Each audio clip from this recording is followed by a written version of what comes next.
Se fue cuando más lo necesitábamos, y volvió cuando ya no tenía a nadie. Todavía recuerdo el sonido de la maleta rodando por el pasillo. No fue un portazo, ni gritos, ni una pelea dramática como en las películas. Fue peor. Fue silencio.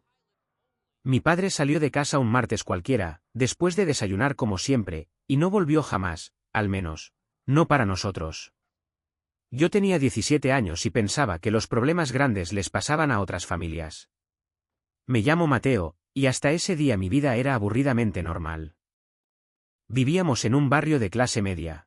Mi madre trabajaba medio turno en una farmacia y mi padre era supervisor en una empresa de transporte.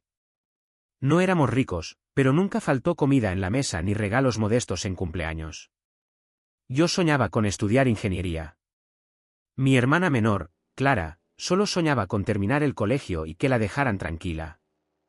Y mi madre, bueno, mi madre soñaba con que todo siguiera igual. Pero ese martes, cuando regresé del instituto, encontré a mi madre sentada en la cocina mirando la mesa vacía. Tenía los ojos hinchados y una taza fría entre las manos. Tu padre se fue, dijo, como si hablara de alguien que salió a comprar pan. Al principio pensé que era una pelea más. Mis padres discutían a veces, pero nada grave. Entonces vi la mitad del armario vacío. Su cepillo de dientes no estaba. Tampoco su computadora. Ni su coche. Se había llevado todo. Esa noche supe la verdad. No solo se había ido. Se había ido con otra mujer. Y no era algo reciente. Tenía otra familia desde hacía casi un año. Una hija pequeña. Recuerdo sentir algo raro, como si alguien hubiera empujado el suelo y todo estuviera inclinado. No era solo rabia. Era vergüenza. Sentía que nos habían reemplazado. Lo peor no fue que se fuera. Fue que dejó de pagar casi todo. Según él, no podía mantener 2 hogares. Así que eligió el suyo nuevo. La hipoteca quedó sobre nosotros. Las deudas también. Mi madre no podía cubrir todo con su sueldo. Yo empecé a trabajar por las tardes descargando camiones en un supermercado. Dejé clases extras para ahorrar en transporte y ayudar en casa. Pasé de pensar en la universidad a pensar en facturas. Y ahí empezó la parte más dura. Mis tíos, la familia de mi padre, dejaron de llamarnos. Según ellos, mi madre debía haber hecho algo para que él se fuera. Nunca nos lo dijeron a la cara, pero dejaron de invitarnos a reuniones. De repente, éramos el error incómodo que nadie quería mencionar. Recuerdo una Navidad especialmente cruel. Supimos por redes sociales que toda la familia estaba reunida, con él y su nueva pareja. Nosotros cenamos solos, con una pizza congelada, porque ni siquiera había ánimo para cocinar. Mi hermana lloró en silencio toda la noche. Ese fue el momento en que empecé a odiarlo de verdad. Durante un año, todo fue cuesta abajo. Vendimos el coche. Mi madre trabajaba horas extras. Yo llegaba a casa agotado y aún tenía que estudiar. Dormía 4 o 5 horas. A veces menos. Hubo días en los que pensé seriamente en abandonar el instituto y trabajar tiempo completo. Y casi lo hago. Recuerdo una noche en particular. Llegué a casa y encontré a mi madre llorando en el sofá. El banco había enviado un aviso de embargo si no pagábamos 2 cuotas atrasadas. Sentí que todo estaba perdido. Esa noche me encerré en el baño y lloré en silencio, como un niño. Pensé, esto no vale la pena. Pensé que quizá mi padre tenía razón al empezar de nuevo. Tal vez la vida era más fácil si dejabas atrás a quien te estorbaba. Fue la primera vez que casi me rendí. Pero al día siguiente pasó algo pequeño, casi insignificante, que cambió un poco el rumbo. El jefe del supermercado me ofreció más horas y un pequeño aumento porque, según él, no faltaba nunca y trabajaba mejor que muchos adultos. No era mucho dinero, pero era algo. Por primera vez en meses sentí una pequeña victoria. Con eso logramos pagar una cuota atrasada. Nada espectacular. Solo sobrevivir un mes más. Pero sobrevivir ya era una victoria. Sin embargo, cuando parecía que empezábamos a respirar un poco, apareció un nuevo problema, y esta vez vino directamente de mi padre. Después de más de un año sin aparecer, llamó. No para disculparse. No para ver cómo estábamos. Llamó porque necesitaba un favor. Y esa llamada fue el inicio de algo mucho peor de lo que cualquiera de nosotros podía imaginar. Contesté por pura inercia. Cuando vi su nombre en la pantalla, sentí un nudo en el estómago. Durante meses imaginé qué le diría si volvía a llamar. Pensé en insultarlo, en colgarle, en decirle que no volviera a buscarnos. Pero cuando escuché su voz, simplemente me quedé en silencio. Mateo, hijo, dijo, como si nada hubiera pasado. No sabía qué responder. No era mi padre hablando, era un extraño usando su voz. ¿Qué quieres? Le dije al final. Suspiró, incómodo. Necesito hablar contigo y con tu madre. Es importante. Quise colgar. De verdad. Pero algo dentro de mí, tal vez la parte que aún era un hijo herido, quiso escuchar. Quedamos en vernos 2 días después en un café cercano a casa. Mi madre no quería ir. Le temblaban las manos solo de pensar en verlo. Pero necesitábamos respuestas, y, siendo honestos, también necesitábamos dinero. Llegó 10 minutos tarde. Igual que siempre. Entró con ropa nueva, más elegante que antes. Se veía bien. Demasiado bien para alguien que había dejado a su familia ahogada en deudas. Nos miró como si esperara abrazos. No los recibió. Fue directo al punto. La empresa donde trabajaba había hecho recortes. Había perdido su puesto de supervisor y ahora ganaba menos. Además, la mujer con la que vivía había dejado su empleo para cuidar a la niña, así que los gastos eran altos. Entonces soltó la bomba. Necesito vender la casa. Sentí que algo explotaba en mi cabeza. La casa estaba a nombre de ambos, él y mi madre. Si la vendía, nosotros nos quedábamos sin hogar. Mi madre se quedó blanca. ¿Quieres dejarnos en la calle? Preguntó con voz temblorosa. No es eso, respondió él, molesto. Pero no puedo seguir pagando algo que no uso. No pagaba casi nada desde hacía más de un año.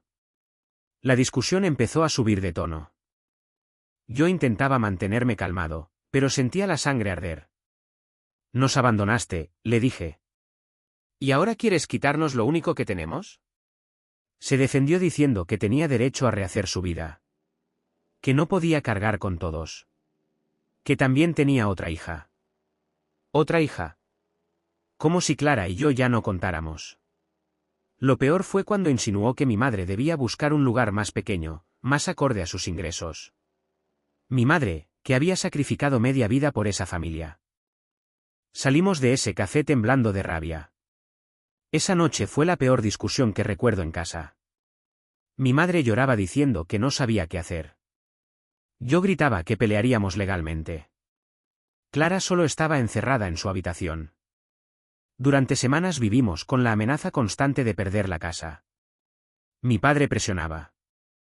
Mandaba mensajes diciendo que necesitaba el dinero urgentemente. Fue entonces cuando apareció el primer giro inesperado. Un abogado amigo de un compañero de trabajo revisó el caso y descubrió algo que nadie sabía. Mi padre había usado la casa como garantía para un préstamo personal meses antes de irse. Sin avisarnos. Si vendía la casa, primero debía pagar esa deuda. Y la deuda era enorme. Eso significaba que, en realidad, no podía vender tan fácilmente sin perjudicarse a sí mismo. Por primera vez, él estaba atrapado por sus propias decisiones. Cuando se dio cuenta de que no podía presionarnos legalmente, empezó a cambiar de tono. De repente quería dialogar. De repente se preocupaba por nosotros. Pero ahí llegó el segundo golpe. Un día apareció en casa sin avisar. Yo abrí la puerta y lo vi con expresión cansada, ojeras profundas. Necesito hablar contigo, dijo. No con mi madre. Conmigo.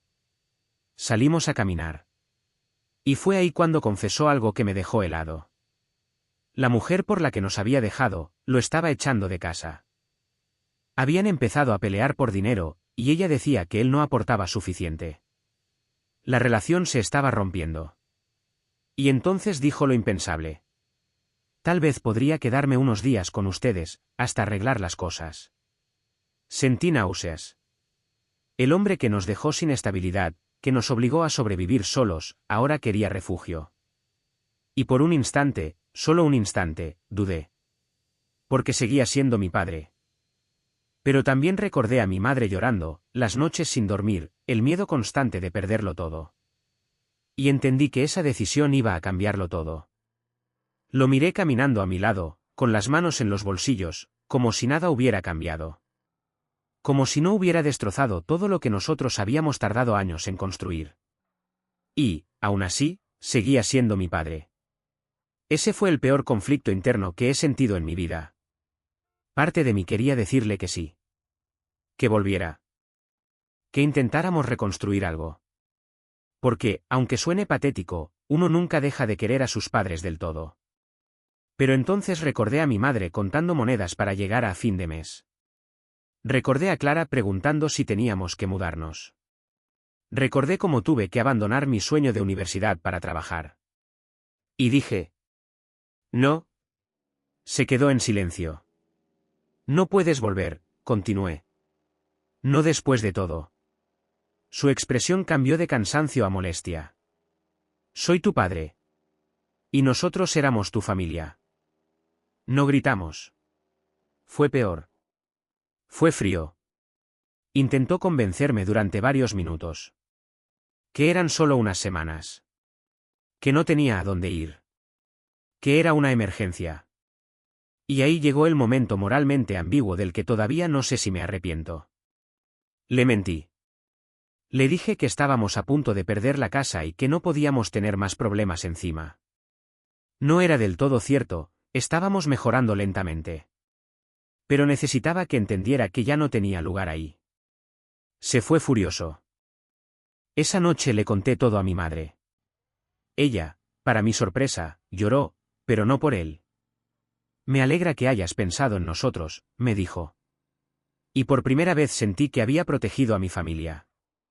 Durante los meses siguientes, algo empezó a cambiar lentamente. Conseguí un trabajo mejor en un depósito logístico gracias a un compañero del supermercado. El horario era duro, pero pagaban mejor. Con ese dinero empezamos a ponernos al día con las deudas. Nada espectacular, pero ya no vivíamos al borde del colapso cada mes. Incluso volví a considerar estudiar, aunque fuera de noche. Esa fue nuestra primera etapa de verdadera estabilidad desde que todo empezó. Hasta que apareció otro problema. Mi tía Laura, hermana de mi padre, la misma que dejó de hablarnos durante un año entero, apareció en casa una tarde sin avisar. Parecía nerviosa. Necesito hablar con ustedes, dijo.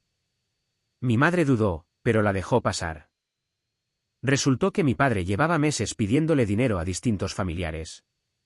Había acumulado deudas intentando mantener su nueva vida. Y ahora debía bastante dinero, incluso a ella. Lo peor fue enterarnos de algo más. Había dicho a toda la familia que nosotros no queríamos saber nada de él. Que éramos orgullosos y que rechazábamos cualquier ayuda. Se había hecho la víctima. Mi madre se quedó helada. De repente, todas esas reuniones familiares sin invitación tenían sentido. Pensaban que nosotros lo habíamos apartado. Esa revelación encendió algo en mí.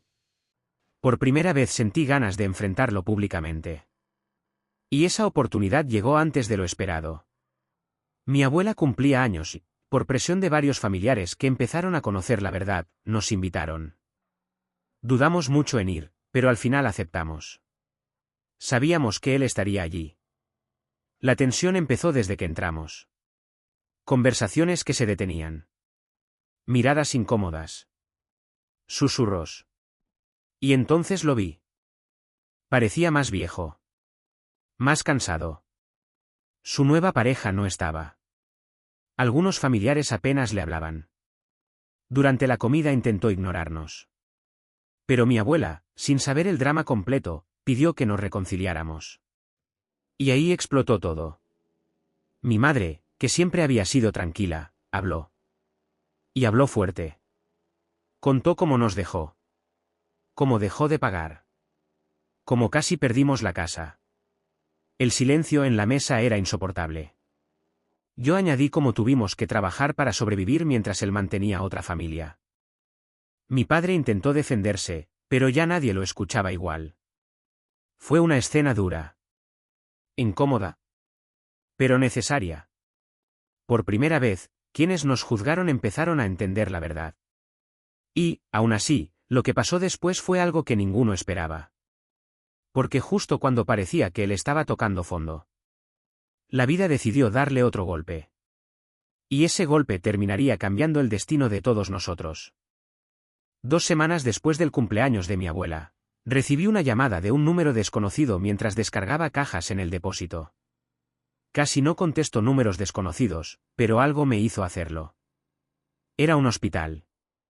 Mi padre había tenido un accidente de tráfico. No fue un choque espectacular ni algo digno de noticias. Fue algo estúpidamente común: lluvia, carretera mojada, un conductor distraído. Pero el resultado fue grave. Fractura de pierna, costillas rotas y varios días en observación. Lo primero que pensé fue: no es mi problema. Y me sentí mal por pensarlo. Llamé a mi madre. Se quedó en silencio unos segundos y dijo algo que me sorprendió. Vamos a verlo. Yo no quería. Clara tampoco. Pero al final fuimos. Cuando entramos en la habitación del hospital, parecía más pequeño. Más débil. Con tubos y vendas, ya no era el hombre que había tomado decisiones por todos. Era solo un hombre asustado. Nos miró como si no creyera que hubiéramos ido. Gracias por venir, dijo con voz baja. No hubo abrazos. Ni lágrimas. Solo un silencio incómodo. Nos enteramos entonces de algo más. La mujer con la que vivía ya se había mudado. Se había llevado a la niña y prácticamente lo había dejado solo.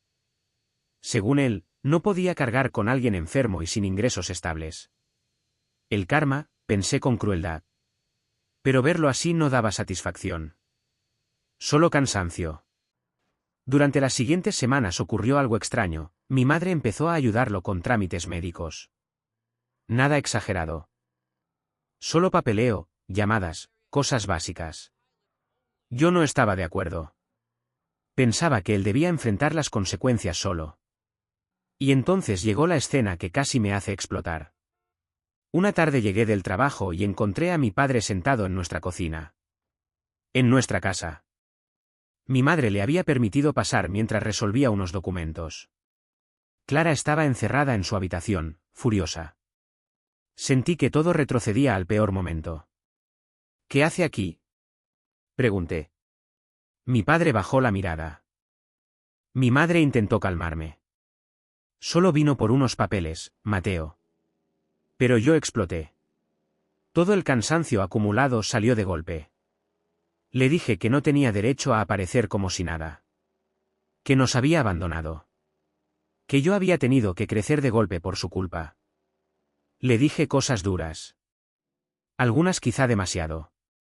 Y él, por primera vez en mi vida, lloró frente a mí. No como víctima. Lloró derrotado. Me equivoqué, dijo. Creí que empezar de nuevo sería más fácil. Pensé que podía hacer feliz a todos, y terminé perdiéndolos. Fue una escena incómoda, fea, real. No hubo reconciliación. Solo verdades dolorosas flotando en el aire. Después de eso, dejó de venir. Y ahí parecía que todo empezaba a estabilizarse definitivamente. Hasta que ocurrió el giro más grande de toda esta historia.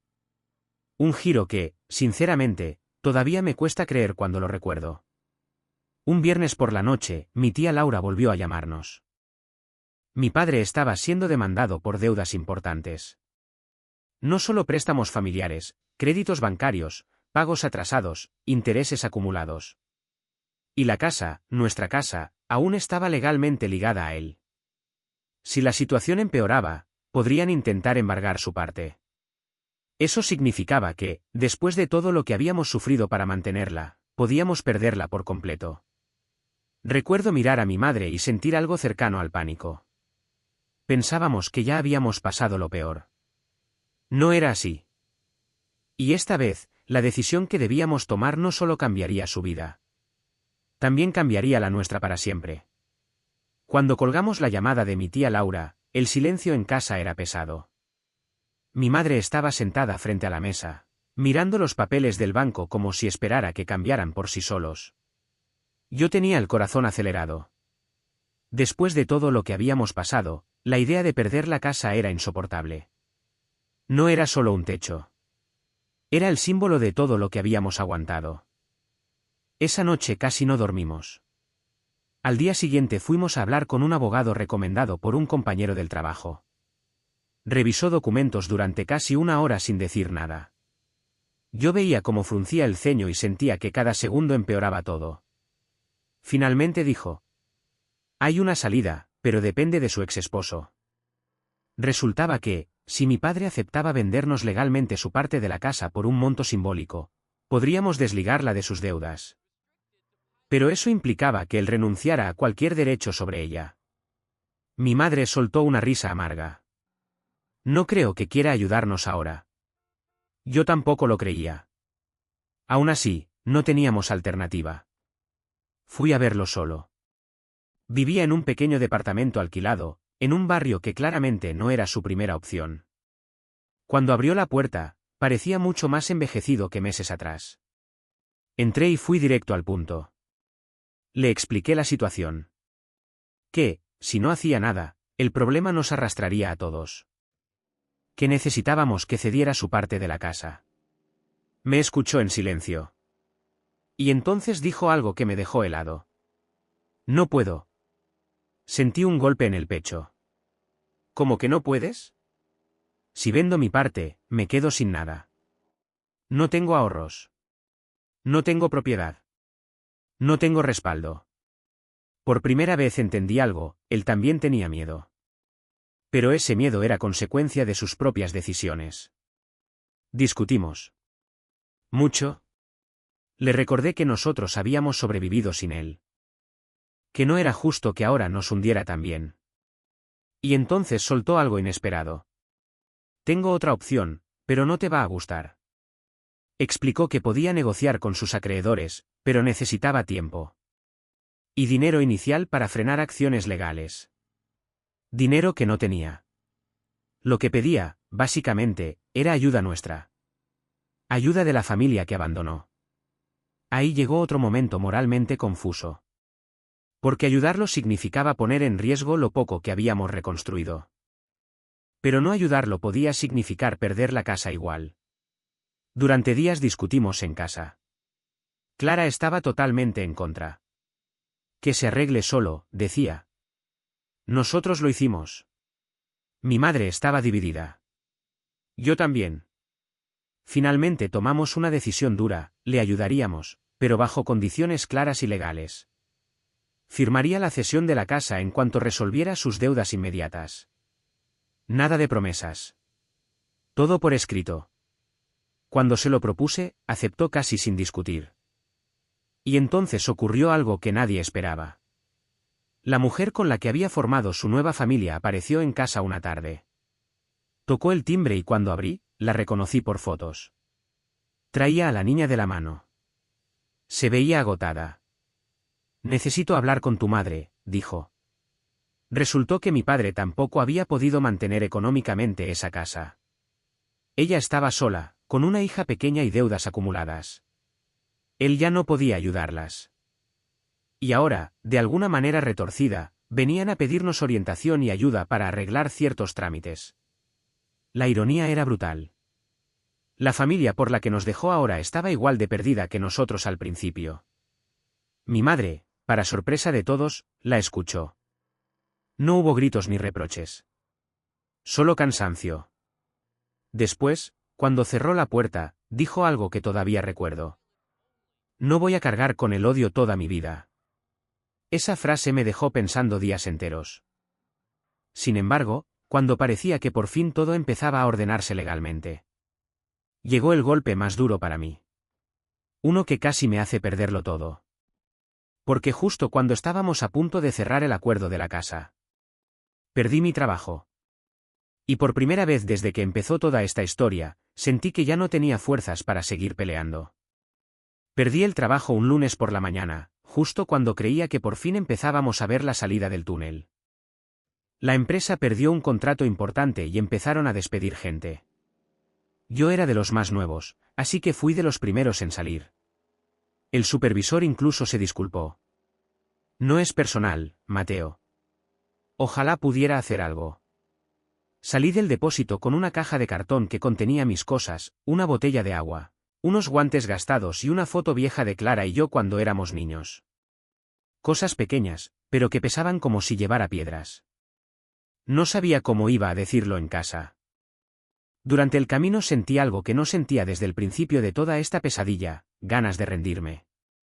Pensé en dejar de estudiar definitivamente. Pensé en aceptar cualquier trabajo miserable. Pensé incluso en irme de casa para no ser otra carga. Cuando llegué, mi madre estaba preparando café. ¿Qué haces tan temprano?, preguntó. No pude mentirle. Se quedó callada unos segundos y luego, contra todo pronóstico, me abrazó. Vamos a salir de esta también.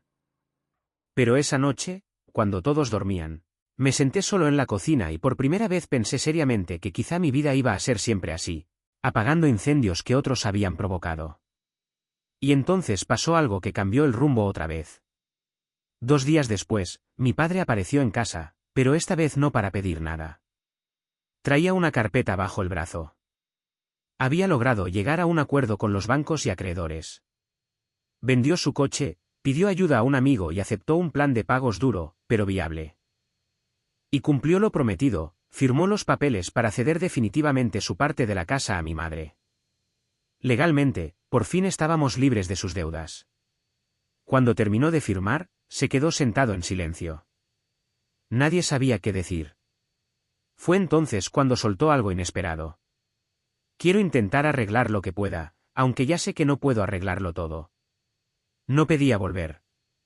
No pedía perdón dramáticamente. Solo parecía resignado.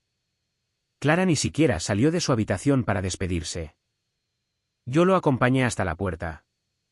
Antes de irse, me dijo: ojalá hubieras tenido un padre mejor. No supe qué responder. Durante las semanas siguientes, encontré trabajo temporal haciendo repartos. No era estable, pero ayudaba. Y, contra todo pronóstico, recibí un correo del instituto. Podía optar a una beca parcial si retomaba mis estudios técnicos nocturnos. No era la universidad de mis sueños, pero era algo. La vida empezó a estabilizarse lentamente. Hasta que llegó la última gran confrontación. Mi abuela enfermó y toda la familia se reunió nuevamente en el hospital. Mi padre estaba allí, sentado solo en un rincón. Nadie parecía cómodo a su alrededor. En un momento quedamos frente a frente en el pasillo. ¿Todavía me odias?, preguntó. Lo pensé unos segundos. No lo sé, respondí. Pero ya no voy a vivir enojado por lo que hiciste. No hubo abrazo. Solo un entendimiento silencioso. Y ahí comprendí algo importante: él ya estaba enfrentando las consecuencias de sus decisiones. Solo. Sin familia cerca. Sin estabilidad. Sin el respeto que antes tenía. No necesitaba vengarme. La vida ya había hecho su parte. Cuando salí del hospital esa noche, respiré profundo. Por primera vez en años sentí que el peso empezaba a soltarse. Aunque todavía quedaban heridas. Y decisiones difíciles por delante. Porque la historia no terminó ahí. Solo cambió de forma. Pensé que después de todo lo ocurrido la vida simplemente se volvería tranquila. No perfecta, pero estable. Sin sobresaltos. Sin llamadas inesperadas. Sin problemas heredados. Me equivoqué. 3 meses después de lo de mi abuela, cuando ya trabajaba repartiendo paquetes y empezaba mis clases nocturnas, recibí un mensaje de Clara mientras estaba en ruta. Mamá está en el hospital. Ven. Sentí un vacío en el estómago. Llegué lo más rápido que pude. Mi madre estaba consciente, pero pálida. Había sufrido un desmayo en el trabajo. Estrés acumulado, presión alta, agotamiento. Nada mortal, pero el médico fue claro: necesitaba descansar o algo peor podía pasar. Ahí comprendí algo que no había querido ver. Durante todo ese tiempo yo me enfoqué en sobrevivir, en pagar cuentas, en arreglar problemas legales. Pero mi madre había cargado el peso emocional de todo. El abandono. La vergüenza familiar. El miedo constante. Ella nunca se derrumbó delante de nosotros. Hasta que su cuerpo dijo basta. Durante su recuperación tuve que asumir más responsabilidades. Reducí horas de estudio y acepté más turnos de reparto. Clara empezó a trabajar medio tiempo en una cafetería para ayudar. Y entonces ocurrió algo inesperado. Mi padre comenzó a llamar con frecuencia. Al principio pensé que era por interés. Pero no. Preguntaba por mi madre. ¿Por Clara? Incluso ofreció ayudar con algunos gastos médicos. No tenía mucho dinero, pero parecía genuinamente preocupado. Eso me confundía más que cualquier pelea. Una tarde vino a visitarla.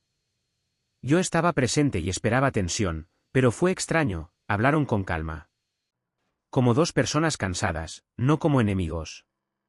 Al salir, mi padre se quedó conmigo en la puerta del hospital. Sé que no tengo derecho a pedir nada, dijo, pero, gracias por cuidar de tu madre cuando yo no estuve. No respondí. No sabía qué hacer con ese tipo nuevo de conversaciones. Pero la verdadera prueba llegó poco después. La empresa donde trabajaba mi padre cerró una de sus sedes y él volvió a quedar desempleado. Esta vez, sin pareja que lo sostuviera ni familia cercana dispuesta a ayudar. Y entonces llegó lo inevitable. Nos llamó pidiendo ayuda otra vez. No para vivir con nosotros. Solo necesitaba quedarse unas semanas en casa de algún familiar mientras encontraba trabajo. La mayoría le cerró la puerta. Y, sorprendentemente, fue Clara quien planteó algo inesperado durante la cena. No quiero verlo viviendo en la calle, dijo. La miré incrédulo. Ella había sido quien más sufrió su abandono. No lo perdono, añadió. Pero tampoco quiero ser como él. La discusión fue larga. Muy larga. Yo estaba dividido. Mi madre también. Al final aceptamos algo mínimo, podría quedarse en el antiguo cuarto de estudio, por un tiempo limitado y bajo reglas claras. Cuando llegó con una maleta pequeña, la situación era surrealista. El hombre que había dejado la casa regresaba, pero ya no como dueño, sino como huésped temporal. Las primeras semanas fueron tensas. Casi no hablábamos. Él ayudaba con compras, limpiaba, cocinaba a veces. Intentaba no estorbar. Y fue ahí cuando ocurrió algo que nadie esperaba. Una noche, mientras cenábamos, Clara explotó. Le dijo todo lo que había guardado durante años, cómo lloraba en secreto, cómo sentía vergüenza en el colegio cuando todos sabían que su padre se había ido, cómo dejó de confiar en la gente. Mi padre no se defendió. Solo escuchó. Y lloró. No fue una escena de reconciliación. Fue dolor puro saliendo después de años. Después de eso, algo cambió lentamente. No se convirtió en un padre perfecto. No recuperamos el tiempo perdido. Pero dejó de ser un fantasma. Sin embargo, justo cuando parecía que al fin podíamos convivir sin odio, llegó la decisión final que terminaría de cerrar esta historia. Y no fue una decisión suya. Fue mía. La decisión final llegó una noche cualquiera, cuando estaba volviendo del trabajo en la moto de reparto bajo una lluvia ligera. No ocurrió nada espectacular. No hubo pelea ni drama. Solo cansancio acumulado. Me di cuenta de que llevaba años reaccionando a los problemas de otros. Primero al abandono de mi padre. Luego a las deudas. Después al miedo de perder la casa. Luego a su accidente, sus problemas, el estrés de mi madre. Siempre apagando incendios. Y nunca pensando realmente en mí. Esa noche llegué a casa empapado y encontré a mi padre en la cocina preparando arroz. Clara hacía tareas y mi madre veía televisión en el sofá. Era una escena tranquila. Demasiado tranquila. Me senté, y mientras comíamos, dije algo que llevaba semanas pensando. Me voy a mudar. Los tres levantaron la mirada. Mi madre frunció el ceño. ¿Mudarte? ¿Por qué? Respiré hondo. Encontré un cuarto cerca del instituto técnico. Es barato. Si vivo más cerca puedo aceptar más horas y terminar mis estudios antes. La verdad era más compleja. Necesitaba recuperar mi vida. Necesitaba dejar de ser el que sostenía todo. El silencio fue incómodo. Clara fue la primera en hablar. ¿Nos vas a dejar? Su pregunta me golpeó fuerte. No, le respondí. Pero tampoco puedo quedarme estancado para siempre. Mi madre parecía triste, pero entendía. Quien me sorprendió fue mi padre. Tiene razón, dijo. Yo le robé años intentando arreglar lo que yo rompí. No supe qué decir. Durante los días siguientes hubo conversaciones incómodas. Mi madre tenía miedo de volver a sentirse sola. Clara decía que la casa sin mí sería rara. Y yo también tenía miedo. Porque, siendo honestos, esa casa era lo único estable que había tenido durante años. Irme era soltar esa seguridad. Pero necesitaba hacerlo. El día que llevé mis cosas al cuarto nuevo fue extraño. No era un lugar bonito. Era pequeño, con muebles viejos y una ventana que daba a un patio gris. Pero era mío. La primera noche casi no dormí. Pensaba en todo lo que había pasado. En cómo mi vida cambió por decisiones que yo no tomé. En cuanto había crecido por necesidad, no por elección. Y entonces ocurrió algo que terminó de cerrar el círculo. 2 semanas después, mi padre consiguió trabajo como conductor para una empresa pequeña. Nada impresionante, pero estable. Y decidió mudarse a un cuarto compartido cerca de su trabajo para no incomodar más en casa. Antes de irse, me llamó. Nos sentamos en un banco del parque donde solía llevarnos cuando éramos niños. No habló mucho. Solo dijo: no espero que me perdones. Pero gracias por no dejarme caer del todo. Lo miré largo rato. Y entendí algo difícil de aceptar: él no era un villano de película. Era un hombre egoísta que tomó malas decisiones. Y esas decisiones dañaron a todos. Pero también estaba pagando el precio. No te perdono por lo que hiciste, le dije. Pero tampoco quiero odiarte toda mi vida. Asintió, como si eso fuera más de lo que esperaba. Nos despedimos sin abrazo. Y esa fue, realmente, la última vez que hablamos como padre e hijo. Después solo fueron mensajes ocasionales en cumpleaños o noticias breves. La vida siguió. Mi madre se recuperó lentamente y empezó a viajar ocasionalmente con amigas. Clara terminó el colegio y ahora sueña con estudiar diseño. Yo sigo trabajando y estudiando al mismo tiempo. No somos una familia perfecta. No hubo reconciliación mágica ni final feliz de película. Pero sobrevivimos. Y, en cierto modo, aprendimos a vivir con las cicatrices. Aunque todavía queda algo que contar. Porque hace unos meses ocurrió algo que me hizo mirar todo de otra forma. Algo pequeño, pero suficiente para entender que, aunque la historia no terminó como imaginábamos, quizá terminó como debía. Lo que ocurrió meses después no fue un drama ni un desastre. De hecho, podría parecer algo insignificante para cualquiera que no haya vivido lo que nosotros vivimos. Pero para mí fue como cerrar una herida que llevaba años abierta. Un domingo por la tarde, mientras ordenaba mi cuarto, recibí un mensaje de Clara. ¿Vas a venir? Mamá hizo comida. Yo solía ir a casa cada 2 semanas, pero ese fin de semana estaba cansado y pensaba quedarme descansando. Aún así, algo me hizo aceptar. Cuando llegué, la casa se sentía distinta. No triste, solo diferente. Más ligera. Mi madre estaba riéndose en la cocina con una vecina mientras terminaban de cocinar. Clara hablaba por videollamada con amigas del instituto. No había tensión. No había miedo. Era una casa normal. Algo que durante años parecía imposible. Durante la comida hablamos de cosas simples: trabajo, estudios, el nuevo empleo de Clara en un estudio de diseño donde hacía prácticas. Nada dramático. Hasta que mi madre dijo casualmente: tu padre llamó ayer.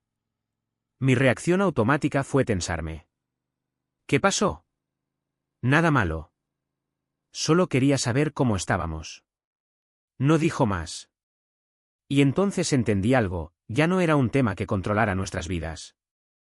Ya no determinaba nuestro ánimo ni nuestras decisiones. Era solo alguien del pasado. Después de comer, Clara y yo salimos a caminar. En un momento me confesó algo que no esperaba. ¿Sabes? Dijo. Ya no lo odio. La miré sorprendido. ¿En serio? No porque lo perdone, sino porque estoy cansada de darle espacio en mi cabeza. Y tenía razón. Yo también estaba cansado. Esa noche, cuando regresé a mi cuarto alquilado, encontré un sobre en el buzón. Era una carta. No reconocí la letra al principio, pero al abrirla lo entendí. Era de mi padre. Decía que se mudaba a otra ciudad por trabajo. Nada dramático. Solo una oportunidad mejor como conductor. Terminaba diciendo que esperaba que nos fuera bien y que lamentaba no haber sabido ser un mejor padre cuando debía. Nada más. Sin pedir perdón. Sin pedir contacto. Solo, despedida. Me senté en la cama con la carta en la mano durante varios minutos. Esperaba sentir rabia. ¿O tristeza? Pero sentí alivio. Porque comprendí algo importante, yo había pasado años esperando que él arreglara el daño que causó. Que hiciera algo espectacular para compensarlo. Pero la vida no funciona así. A veces, las cosas simplemente se rompen y uno aprende a vivir con ello. Y eso no significa que la vida termine mal. Solo, distinta. Un par de semanas después recibí la noticia de que obtuve una beca parcial para continuar mis estudios técnicos. No era ingeniería todavía, pero era un paso. Llamé a mi madre para contárselo y lloró de alegría. Clara gritó más que yo. Y mientras celebrábamos por videollamada, me di cuenta de algo que nunca pensé que diría. Si mi padre no se hubiera ido, quizá yo nunca habría aprendido todo lo que ahora sé sobre responsabilidad, esfuerzo y familia. No justifico lo que hizo. Nos rompió durante un tiempo. Pero también nos obligó a crecer. Y esa es una verdad incómoda. La última vez que lo supe, estaba trabajando en rutas largas, viviendo tranquilo. No volvió a formar otra familia ni nada por el estilo. Solo seguía adelante, como todos nosotros. A veces pienso que, al final, nadie ganó realmente. Pero tampoco perdimos del todo. Seguimos aquí. Con cicatrices, sí. Pero vivos. Y quizá eso es lo más parecido a un final justo que puede ofrecer la vida. Hace unos meses, mientras volvía del trabajo en autobús después de una jornada larga, vi a un hombre mayor ayudando a su hija pequeña a subir con una mochila enorme. La niña se quejaba y él reía, intentando convencerla de que podía sola. No sé por qué, pero esa escena me golpeó. Pensé en todo lo que había pasado. En cómo mi vida se dividía claramente en un antes y un después de la partida de mi padre. Pensé en el odio que cargué, en el cansancio, en el miedo constante a perderlo todo. Y también pensé en algo más incómodo, que, pese a todo, habíamos sobrevivido. Mi madre ahora trabaja menos horas y parece más tranquila. Sale con amigas, ríe más. Clara ya está en la universidad y tiene una energía que yo había perdido a su edad. Y yo, aunque sigo trabajando y estudiando al mismo tiempo, por fin siento que estoy construyendo algo propio. No es la vida que imaginé a los 17 años. Pero es mi vida. Hace poco, revisando fotos viejas, encontré una donde estamos los cuatro en la playa. Yo tendría unos 10 años, Clara apenas 5. Mi padre nos sostenía a ambos mientras intentábamos saltar una ola.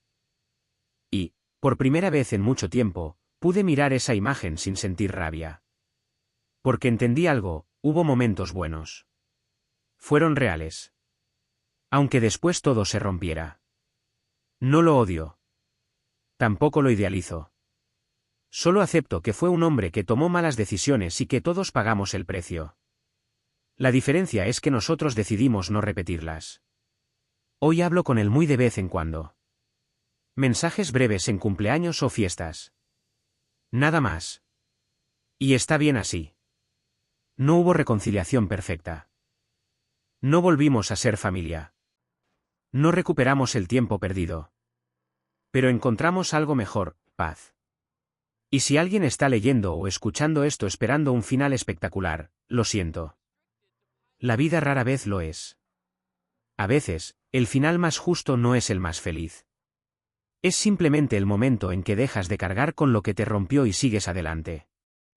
Eso fue lo que hicimos. Y, honestamente, es suficiente.